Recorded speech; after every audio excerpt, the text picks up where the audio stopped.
Assalamualaikum warahmatullahi wabarakatuh.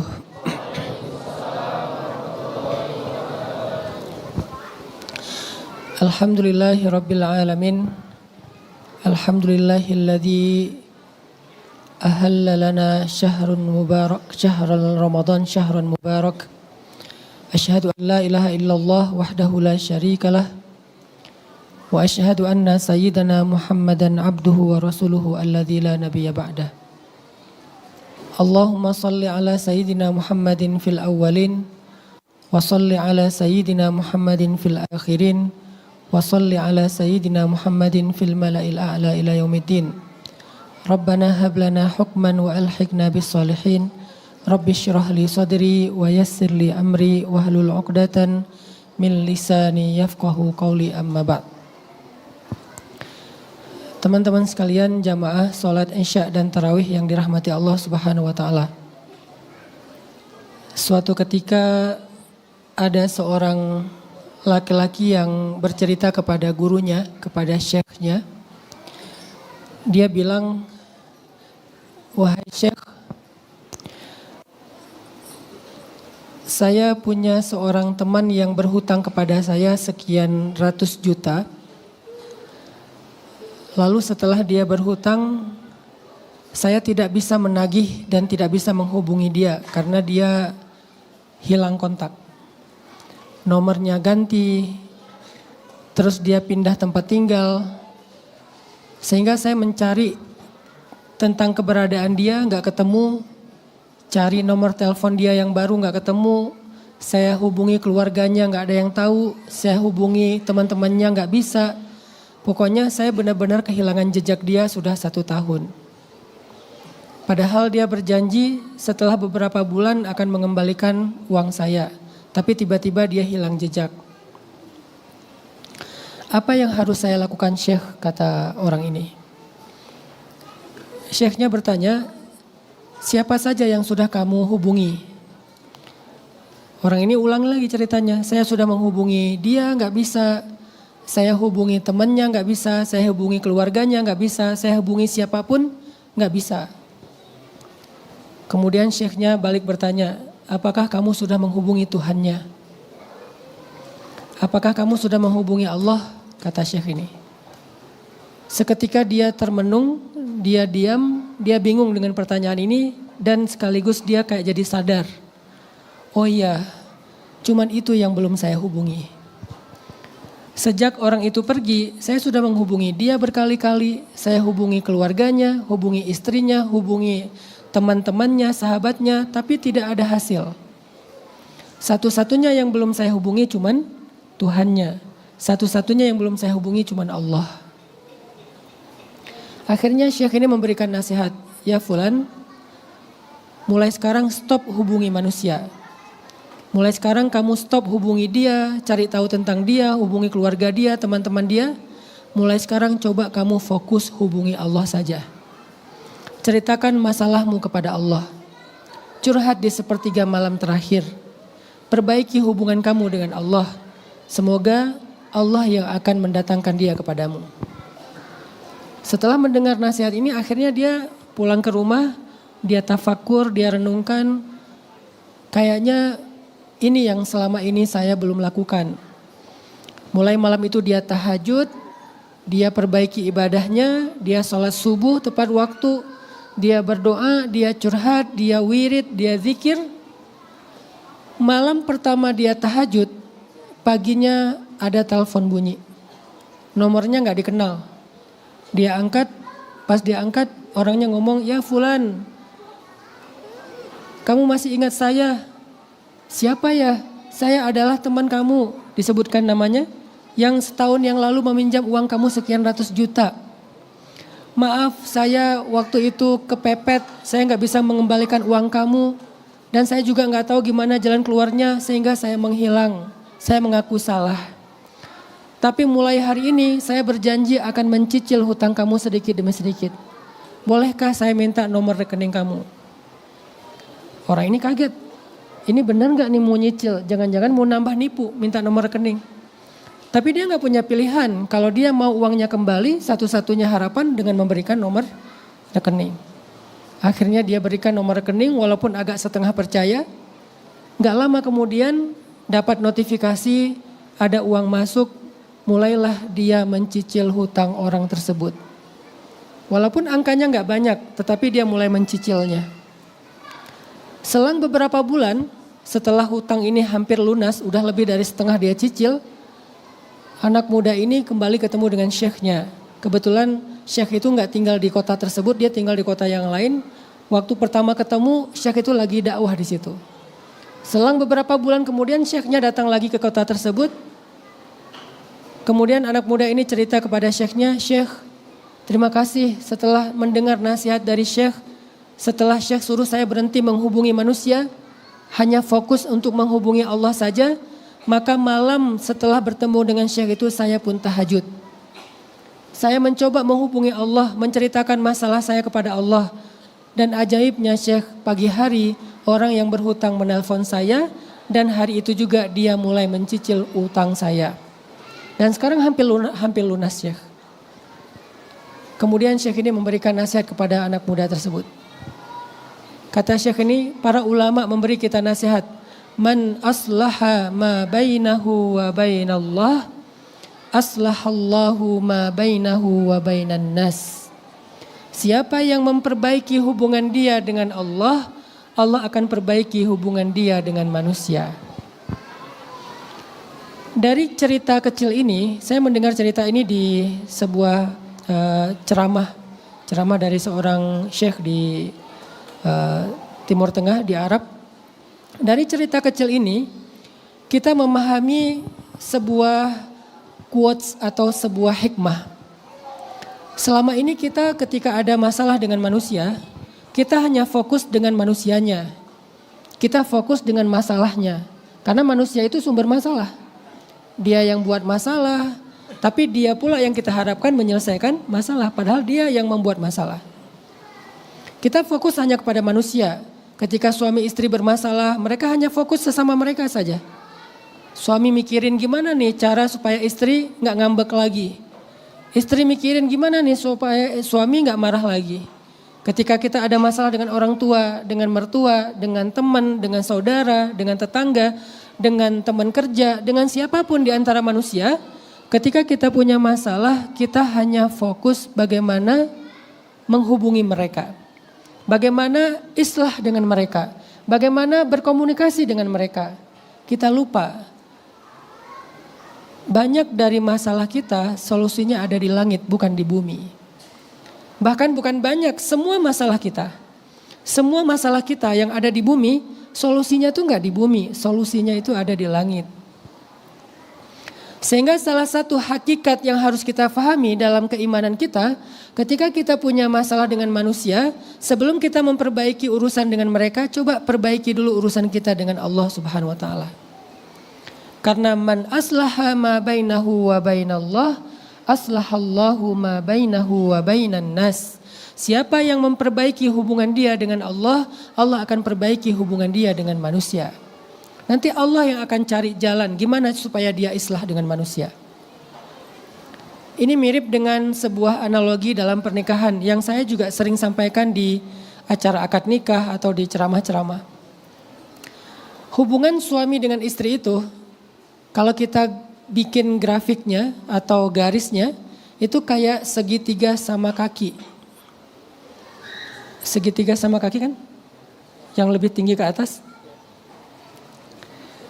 Sisi kanan ini adalah suami dan sisi satunya adalah istri. Saya nggak bilang kiri ya, karena dalam ceramah Islam ulama itu jarang menyebut kata kiri.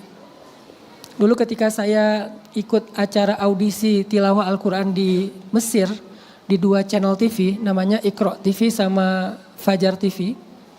Panelisnya ini kan ulama-ulama Al-Quran nih. Ada ulama hafiz, ada ulama qurra, macam-macam lah. Ada beberapa panelis, 3 panelis lah. Salah satunya Syekh Abdul Hakim, seorang ulama qiraat yang cukup terkenal di Mesir. Syekh Abdul Hakim itu di tengah. Sebelah kanannya ada syekh siapa, sebelah kirinya ada syekh siapa. Ketika beliau memperkenalkan panelis, beliau mengatakan, di kanan saya ada Syekh Fulan bin Fulan. Beliau spesialis di bidang ini. Dan saya duduk di kanannya Syekh Fulan bin Fulan. Jadi nggak dibilang kiri. Ini menunjukkan detailnya pemilihan diksinya para ulama. Jadi kalian jangan ngeremehin ilmunya para ulama. Jangan mentang-mentang baru hijrah lalu men-skip ulama langsung kembali ke Al-Quran dan hadis. Emang kalian lebih ngerti Al-Quran dan hadis daripada ulama? Mereka bab kata-kata kayak gitu aja dipilih. Sebelah kanan saya Syekh Fulan bin Fulan. Dan saya duduk di sebelah kanannya Syekh Fulan bin Fulan. Bukan di sebelah kiri. Kalau kita kan gampangnya kanan saya Fulan, kiri saya. Kenapa? Karena kiri itu tidak disukai. Sehingga nggak disebutkan untuk penghormatan. Makanya tadi saya sebut sebelah kanan ada suaminya, di sebelah satunya ada istrinya. Dan Nabi juga pakai bahasa kayak gitu kalau lagi menerangkan sesuatu. Misalnya Nabi menceritakan orang ini baik, sedangkan ini yang lainnya. Nabi nggak bilang yang ini buruk, tapi ngomongnya yang lainnya. Santunnya bahasa Nabi. Nggak mengatakan ini baik, ini buruk, tapi yang baik dan yang lainnya. Padahal kan yang lainnya itu kebalikan dari baik itu buruk kan. Oke, kita balik lagi ke grafik tadi. Sebelah kanan ada suami, sebelah satunya ada istri. Di atas Allah. Jarak suami dengan istri itu akan mendekat, akan semakin dekat kalau mereka naik ke atas. Semakin mereka naik ke atas, jarak mereka semakin dekat. Semakin mereka turun ke bawah, menjauh dari atas, jarak mereka semakin jauh. Maka itulah analogi hubungan kita dengan manusia. Bukan hanya suami istri. Di antara orang-orang mukmin, ketika ada konflik, ketika ada masalah, sebelum kita islah di antara kita, coba belajar islah dulu hubungan kita dengan Allah. Dan kalau dua-duanya islah ke Allah, naik ke atas, biasanya akan semakin dekat jarak hati mereka. Kenapa? Tidak akan diberikan jarak lagi oleh ego. Karena ego itu dikeluarkan oleh iman. Yang bisa mengeluarkan ego dari hati manusia hanyalah iman. Bukan ilmu. Kadang orang dengan ilmu yang banyak malah makin tinggi egonya. Ilmu, gelar akademis, atau harta, atau good looking, atau ketenaran. Semakin banyak urusan-urusan dunia, walaupun ilmu itu baik, harta itu baik, gelar akademik itu baik, semuanya baik. Cuman hal itu tuh kadang-kadang justru menguatkan ego. Tapi iman enggak. Dan iman ini bukan amal soleh. Amal soleh kadang-kadang juga bikin ego kalau enggak ikhlas. Ada orang yang ngerasa udah lama beramal, udah lama berjasa, udah lama berinfak, yang paling banyak infaknya di sebuah masjid. Dia yang paling ego kan? Padahal itu amal soleh. Jadi amal soleh pun masih bisa dibalut dengan ego. Ilmu bisa dibalut dengan ego. Dan yang lain-lain. Cuman satu yang gak bisa dibalut dengan ego. Iman kepada Allah. Sehingga semakin baik iman seseorang kepada Allah. Dia mendekat kepada Allah. Dia semakin ma'rifah kepada Allah. Semakin kenal Allah subhanahu wa ta'ala. Maka insya Allah egonya mulai terkikis sedikit demi sedikit. Jadi yang membuat suami istri ini berjarak. Itu tuh ego mereka. Gak ada yang ngerasa bersalah. Kalaupun benar-benar gak bersalah, gak ada yang mau ngalah. Kalaupun benar-benar gak bersalah nih, karena biasanya sama-sama salah sih. Suami salah, istri salah, cuman duluan siapa salahnya. Cuman masalah siapa duluan salah, tapi sama-sama salah sebetulnya. Yang sering terjadi kan gitu kan, sama-sama salah, cuman duluan siapa. Kadang yang mancing duluan istrinya, reaksi suaminya berlebihan, salah juga. Kadang yang salah duluan suaminya terlalu lempeng, terlalu lempeng teh, cuek, terlalu cuek. Akhirnya istrinya bete, reaksi istrinya juga salah. Jadi sebetulnya yang lebih sering sama-sama salah. Cuman yang duluan salah kadang suami, kadang istri. Tapi bukan itu intinya. Siapa yang mau islah, siapa yang mau ngalah. Dan itu harus membuang ego banget di hatinya. Yang lebih luar biasanya lagi, kadang kita sebagai anak, ego kita lebih besar daripada orang tua. Kita sebagai murid, ego kita lebih besar daripada guru. Kita sebagai umat, ego kita lebih besar daripada ulama. Kan ini lebih ngeri lagi nih. Padahal ego yang sejajar aja gak pantas, apalagi ego sebagai pengikut. Anak mengikuti orang tua, murid mengikuti guru, umat mengikuti ulama. Karena ulama itu adalah wakilnya Nabi. Pewarisnya Nabi, berarti kalau nggak ada Nabi berarti ya ulama yang diikuti kan gitu kan. Tapi ego kita kadang-kadang lebih besar daripada mereka. Hanya gara-gara ada 1, 2, 3, 4, banyak sih, oknum. Karena kayak tiap hari ada beritanya ya. Yang pakaiannya tuh kayak malaikat banget, ternyata isinya iblis. Banyak. Saya agak emosi sih kalau ngomong kayak gini. Yang lebih emosi lagi adalah kalau korbannya tuh anak yatim. Itu lebih emosi lagi tuh. Dengan jalan gaya botiknya. Kan aneh ya, anak yatim itu kan dititipin sama Nabi untuk dijaga kan. Untuk dijaga, untuk dimuliakan karena mereka adalah kesayangan Rasulullah. Ini malah dijadikan korban. Dan sampai sekarang belum divonis, kayak gimana nasibnya? Belum dijatuhi hukuman yang seberat-beratnya. Harusnya sih bukan hukuman penjara sih harusnya. Udah selesai itu udah. Nah artinya gara-gara ada 1, 2, 3 oknum, kita mengeneralisir kayaknya semua ulama udah gak pantas. Terus siapa yang kita ikuti?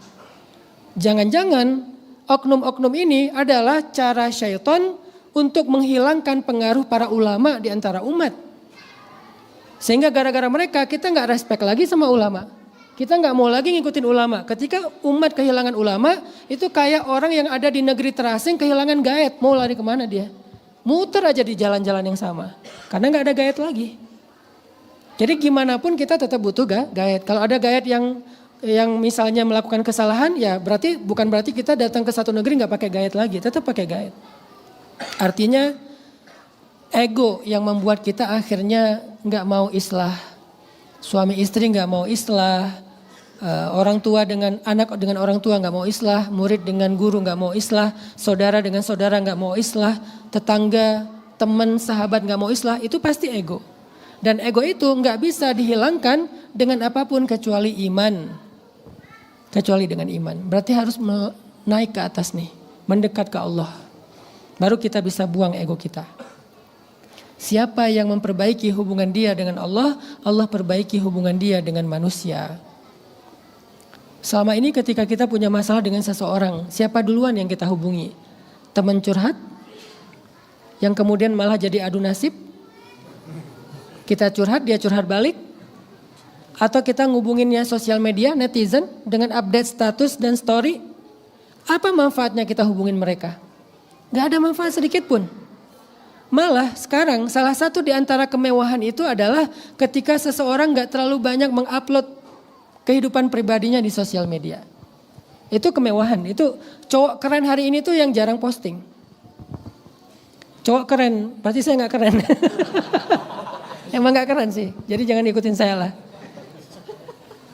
Cowok keren hari ini adalah yang jarang posting, apalagi cewek. Cowok keren aja jarang posting, apalagi cewek. Sesekali lah, kita gak bisa skip realitas juga, sesekali. Tapi jangan yang caper banget, apalagi cewek jangan sampai pakai 10 filter. Udah gak jujur lagi, bahkan penelitian di salah satu kampus di Amerika ya. Orang yang memposting tentang kebahagiaannya di sosial media, seringnya, nyatanya, faktanya mereka sebetulnya gak bahagia. Tapi ini gak semuanya kayak gitu ya. Jadi jangan kalian lihat nanti ada postingan siapa, Ustadz Hanan kayaknya lagi gak bahagia deh. Karena memposting tentang lagi diving, lagi apa. Karena saya lagi, kan dakwah saya tuh bikin tren. Dulu saya bikin tren hijrah, terus bikin tren memanah, berkuda. Sekarang saya pengen bikin tren ekologi. Hutan, laut. Kebenaran karena saya senangnya elemen air, ya udah saya lebih banyak ngomongin tentang marine biology. Jadi kalau dive jangan yang fun dive tapi scientific dive supaya lebih tafakur. Walaupun gak bahagia sih emang.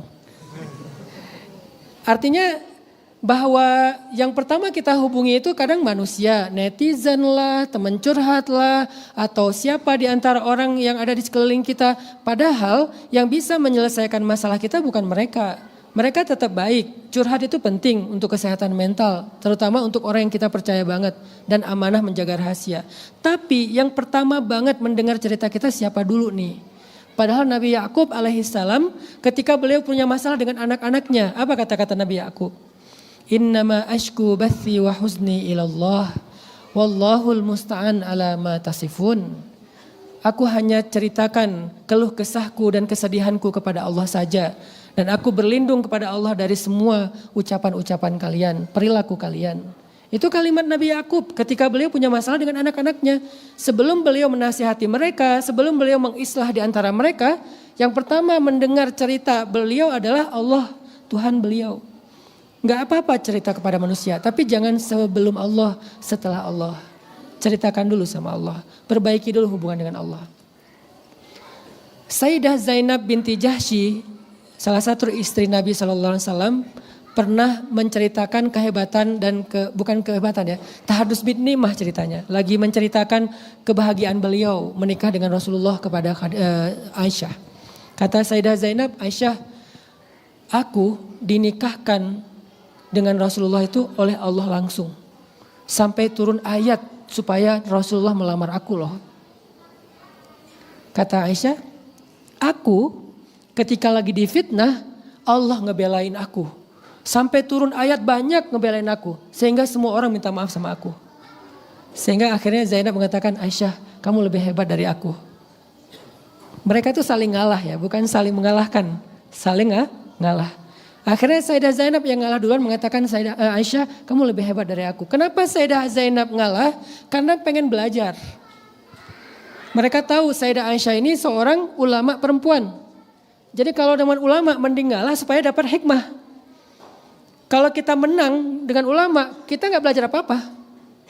Kan Sayyidah Zainab pengen belajar dari Aisyah. Kalau Sayyidah Zainab kekeh merasa saya lebih baik dari kamu, ya udah nggak dapat hikmah apa-apa.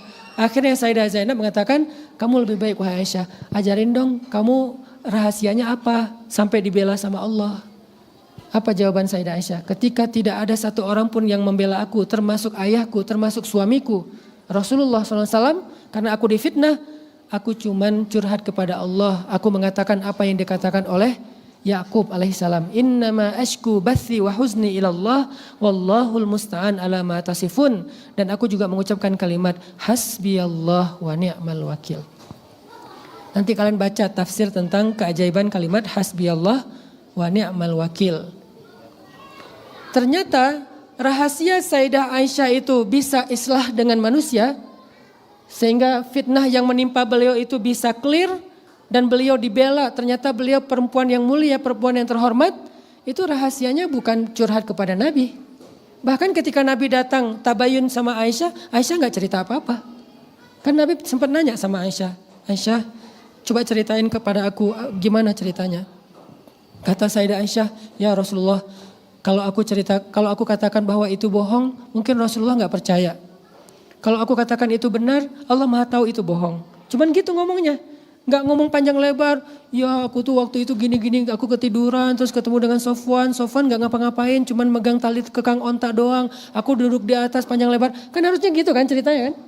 Sebagaimana wajarnya perempuan kalau lagi disuruh cerita kan susah ada koma dan titik kan, panjang banget kan. Dan itu wajar gak apa-apa. Yang penting gak masuk ke gibah-gibah klub lah. Apa SOP gibah klub? Semakin pelan suaranya, semakin penting infonya. Semakin manyun mulutnya, semakin akurat beritanya. Aisyah harusnya cerita dong, waktu itu aku ketinggalan, aku ketiduran, aku jalan sama Sofwan, tapi aku di belakang, aku gak ngapa-ngapain. Cerita dong, tapi Aisyah gak cerita, cuman ngomong kalau aku katakan itu benar, mungkin kalau aku katakan itu bohong, engkau tidak percaya. Padahal itu bohong. Kalau aku katakan itu benar, Allah Maha tahu kalau itu bohong. Ya Rasulullah, aku tidak ingin membela diri. Innama ashku bathi wa huzni ilallah. Wallahul musta'an ala ma tasifun. Akhirnya, besoknya Allah turunkan wahyu untuk membela Sayyidah Aisyah. Di surat An-Nur, 1 halaman full bahwa Aisyah itu tidak melakukan dosa apapun. Dia itu bersih dan suci. Siapa yang memperbaiki hubungan dia dengan Allah, Allah yang akan cari jalan memperbaiki hubungan dia dengan manusia. Begitu juga Sayyidah Maryam di surat Maryam. Ketika Sayyidah Maryam difitnah, dikatakan ya Maryam, laqad ji'ti syai'an fariya, ya ukhta Harun, ma kana abuki imra'at saw wa ma kanat ummuki baghiyya. Dan seterusnya, Maryam kamu jahat, Maryam kamu pembawa sial, Maryam kamu hina, Maryam kamu bla bla bla.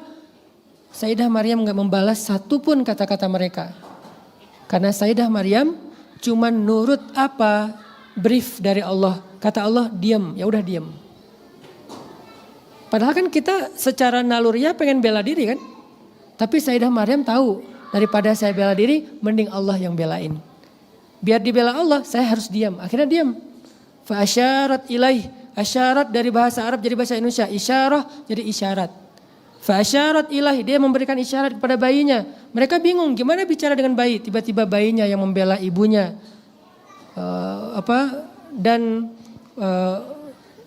Inni Abdullah atani alkitab wa ja'alani nabiyya wa ja'alani mubarakan aina ma kuntu wa awsani bis salati waz zakati ma dumtu hayya wa barram biwalidati. Dan aku disuruh berbakti kepada ibuku, bukan kepada kedua orang tuaku. Itu sebuah pernyataan kalau aku nggak punya ayah, cuman punya ibu. Wa barran biwalidati wa lam yaj'alni jabbaran syaqiyya. Ini artinya bahwa Sayyidah Maryam pun dibela sama Allah, diislah oleh Allah. Maka pertanyaannya sekarang, bagaimana cara kita islah dengan Allah? Teman-teman yang dirahmati Allah Subhanahu wa taala, bulan Ramadan adalah bulan momentum terbaik untuk islah dengan Allah. Kalau kalian punya masalah dengan siapapun dalam hidup kalian, inilah momentum terbaik untuk mencari jalan keluar dari masalah kalian. Dengan cara apa? Islah dulu hubungan kita dengan Allah. Dan Ramadan bulan terbaik untuk islah hubungan kita dengan Allah. Kenapa? Karena semua kebaikan di bulan Ramadan itu dilipat gandakan pahalanya. Yang wajib berkali-kali lipat, yang sunnah seperti yang wajib. Ditambah lagi, bahkan tidurnya orang di bulan Ramadan aja berpahala. Walaupun jangan berarti tidur terus ya. Tidur karena ngantuk namanya orang lapar ya, itu berpahala. Kebayang bangunnya, kebayang zikirnya, kebayang tilawahnya. Karena Ramadan itu membentuk suasana yang menggairahkan. Sehingga Ramadan menggairahkan kita beramal solih. Tiba-tiba bulan Ramadan kita rajin ke masjid. Tiba-tiba bulan Ramadan kita mulai khataman. Tiba-tiba bulan Ramadan malam sholat taraweh 8 atau 20 rakaat. Kalau 8 di masjid ditambah lagi di rumah biar 20. Karena itu adalah sunnahnya para sahabat. Di zaman Nabi menurut hadis Baihaqi ada 2 hadis, hadis Bukhari dan hadis Baihaqi. Hadis Baihaqi ini menjelaskan hadis Bukhari. Hadis Bukhari mengatakan bahwa kata Sayyidah Aisyah, Nabi sholat tidak pernah lebih dari 11. 4, 4, 3. Ya. Walaupun nanti sholat sunnah itu juga ada hadis 2, 2. Tapi hadis Baihaqi menjelaskan ternyata di zaman sahabat dulu ya, mereka sholat di masjidnya itu 8, pulang ke rumah dilanjutkan sampai 20. Sehingga kata para sahabat, kami mendengar suara-suara seperti suara lebah di rumah-rumahnya para sahabat sepulang dari tarawih. Karena mereka biasa sholat 20 rakaat dalam satu malam. Kemudian di zaman Umar, karena suara itu gak kedengaran lagi, 8 tapi pulang gak ada suara. Itu kita banget ya. 8 pas pulang suaranya suara piring. Lanjutin buka puasa gitu kan. Dulu di zaman Nabi 8 sih di masjid, tapi dilanjutkan suara-suara lebah itu di rumah. Jadi masih dilanjutkan sampai 20.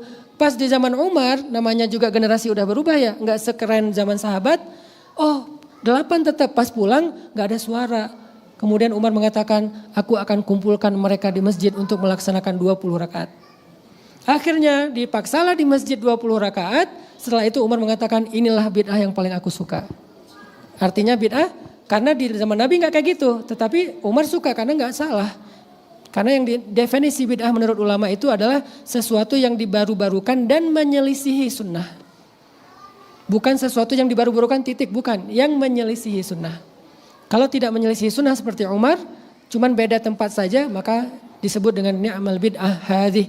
Inilah bid'ah yang paling aku suka kata Umar. Kenapa? Soalnya nggak ada lagi suara lebah di masjid-masjid, di rumah-rumah mereka. Artinya mereka memperbanyak qiyam. Boleh di masjid 8 dilanjutkan di rumah, boleh juga di masjid 20 dilanjutkan di rumah. Kenapa? Karena di zaman setelahnya, di zaman para ulama, terutama di zamannya Imam Malik, Ahlu Madinah pengen menyamai Ahlu Makkah, sholat tarawihnya 36. Jadi makin nambah generasi, makin nambah rakaat. Bukan makin berkurang rakaat. Tapi kan semuanya boleh. 8 boleh, 20 boleh, namanya juga sunnah. 2 pun boleh. Yang penting jangan ribut, jangan saling menyalahkan. Kalian mau tarawih 2, jangan ada yang menyalahkan.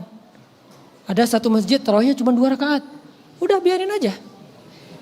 Salah nggak? Nggak salah. Terus ngapain kita ribut? Orang nggak salah.